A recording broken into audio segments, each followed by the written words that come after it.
Don't forget to subscribe and let us know what you want to see next. Somewhere in the territory of the Supreme Dojo, there was a large tree, and beneath the tree sat a man dressed in military clothing. In front of him was a table filled with bottles of alcohol. This man was none other than Lu Sheng. As the leaves from the tree were falling to the ground, with an expression full of sadness and regret, he grabbed another bottle and prepared to take another drink to forget his troubles. Two boys who were strolling through the area appeared. One of them greeted Lu Sheng with a wave and, with a kind smile, asked how he could drink so much, questioning if he was trying to reach greatness by consuming alcohol. He couldn't help but mock him since he had heard about this in novels and didn't expect someone to actually be doing it for real. The poor Lu Sheng began to gaze at the table and fell silent. The boy's friend started observing, and it didn't take long for him to realize that something was not right. With a curious gaze, the boy mocked Lu Sheng again, saying that their martial school was full of talents. The friend's eyes filled with fear, causing him to start sweating and panicking. He quickly covered the boy's mouth and with an angry gaze asked what he was doing and if by any chance he didn't know who he was. The boy's expression changed, and he became serious, his attention fixed on Lu Sheng, and his eyes widened with curiosity. It didn't take long for him to realize that he was the elder brother of the Dong family. The friend began to sweat even more, and with a nervous gaze revealed that his martial path had been interrupted.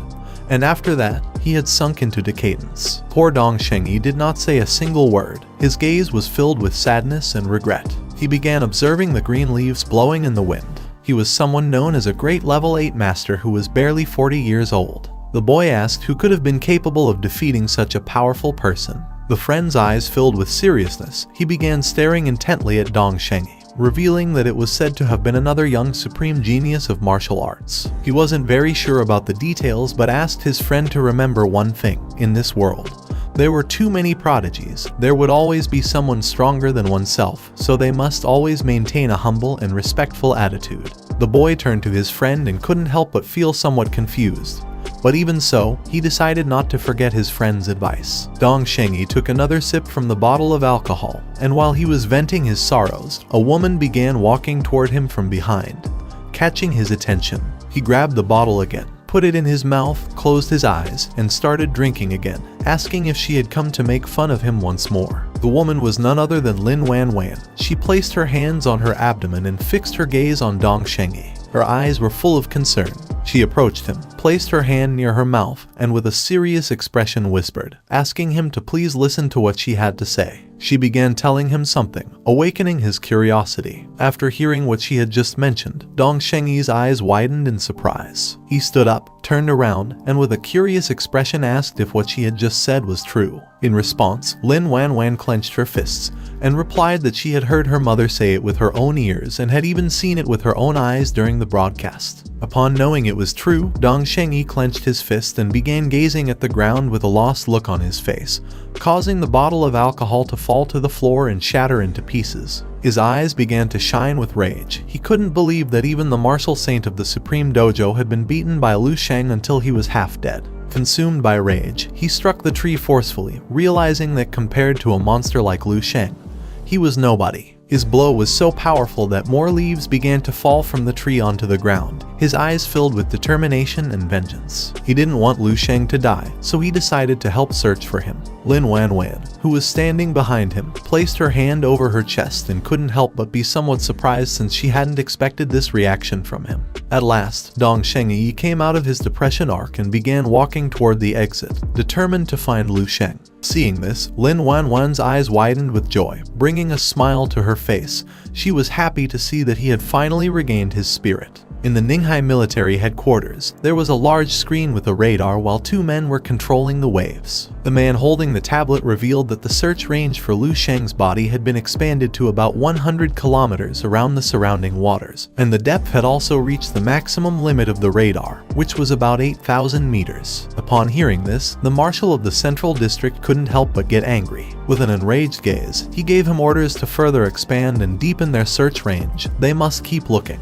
The man who was holding the tablet turned around and with a nervous expression explained that they had entered an underground cave, and going further and could be dangerous. The marshal of the central district began to observe the man in silence, thinking about what to do next. His eyes filled with seriousness and determination. He started staring intently at the man and asked if he believed it was harder for the army to train a powerful warrior strong enough to defeat a martial saint, or if it was more difficult to explore the underground caves in the depths of the ocean. The man closed his eyes and lowered his head before him, indicating that he understood what they needed to do. The Marshal of the East was aboard the military ship. He rested his hands on the railing and began to observe the sea. He knew that Lu Sheng was the hope that the army had longed for over 200 years. He was determined not to let that hope be extinguished like this. As the sun illuminated the sea, the Marshal of the East gave his men orders to keep searching until they found Lu Sheng. In the depths of an underground cave, 30,000 meters down, there were fish swimming calmly, and among them was a marine beast shaped like a lanternfish with 3 eyes and sharp teeth. The beast was prowling around in search of food. After swimming for a while, the beast began to feel a strange golden energy coming from a cave. It was somewhat confused as it did not know what was happening. At that moment, the beast's eyes filled with fear. It began to feel a terror it had never felt before, realizing that something bad was going to happen. Just before the beast had time to react, a powerful golden ray pierced its mouth, causing it to open its mouth and start roaring in pain. The strange creature of the abyss was instantly caught and dragged into the depths. In the blink of an eye, something devoured the beast, leaving only its bones. Somewhere in the depths of the ocean, a golden light began to shine intensely, causing tentacles to appear. This energy came from a strange being in human form that had sharp claws, 3 eyes on its abdomen, and powerful tentacles emerging from its body. His body was surrounded by a powerful energy, and his eye was glowing intensely. It was none other than Lu Sheng. His body seemed to have fused with that of sea beasts. With a calm gaze, he realized that he had taken the path of Cthulhu. His attention was fixed on his body, which had a somewhat strange appearance. He began to observe the eye he had on his stomach and remembered that before dying, he had drunk the poison called the Saint's Cry, and despite the fact that the powerful energy had saved his life, it had also transformed his body. Now he had this strange appearance with half of his body being human and half monster. He sat down, placed his hands on top of his knees, closed his eyes, and began to meditate, making blue energy appear around his body. His body was almost completely disfigured, and despite having internal and external problems with it, looking at it from a positive side, he had managed to survive. Our boy was happy since he hadn't died after being attacked by a level 10 attack, thinking that he was incredible. Lu Sheng's eyes filled with rage, causing him to clench his teeth tightly due to the fury. He could not believe that in this world there truly existed traces of a powerful level 10 warrior. It was strange since nothing about it was mentioned in the registration system. He did not know if that warrior belonged to this world or perhaps was from another era and another dimension. He remembered that before the first year of the martial era, it had been a purely technological age, and there had never been any record or document related to ancient civilizations dedicated to martial arts. Otherwise, the era would not even have been called the first year of the martial era. He began imagining powerful beings controlling the world. He knew that this level 10 warrior might be from another planet or must be another powerful practitioner from some advanced civilization in martial arts. While our boy was meditating, the tentacles that were emerging from his body began to float, and several strange fish were swimming in the area. For Lu Sheng, this possibility was the greatest since it was very unusual. From the appearance of exotic beasts to the rise of martial arts, about 300 years had passed. The tentacles moved quickly, capturing 2 fish without even giving them time to react. Zhao Jai had become a martial saint of martial arts 100 years ago. From the initial level of 1st level warrior to the emergence of 9th level warriors, only a period of 100 years had elapsed. When Lu Sheng had read about this in school books, it hadn't seemed like much at all. But now that he thought about it calmly, he realized that this process, from nothing to something, was too fast. He began imagining an army of men in the city.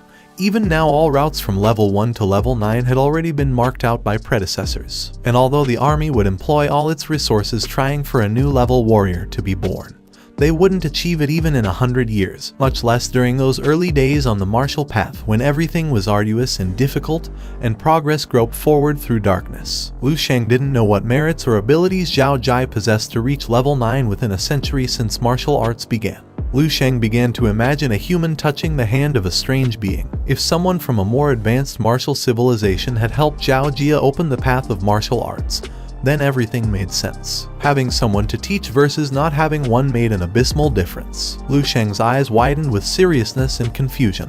He did not understand why a being from an advanced martial arts civilization was helping inferior civilizations open the path of martial arts. The tentacle that had captured the fish devoured them in an instant, leaving only bones, causing golden energy to appear around Lu Sheng's body. He stood up, and his attention fixed on it, making his eyes fill with surprise. He finally realized that the invasion of exotic beasts was just the beginning of everything. He began to remember when the portals had appeared in the world, letting exotic beasts enter. Then he started imagining humans bowing before a powerful woman from another dimension.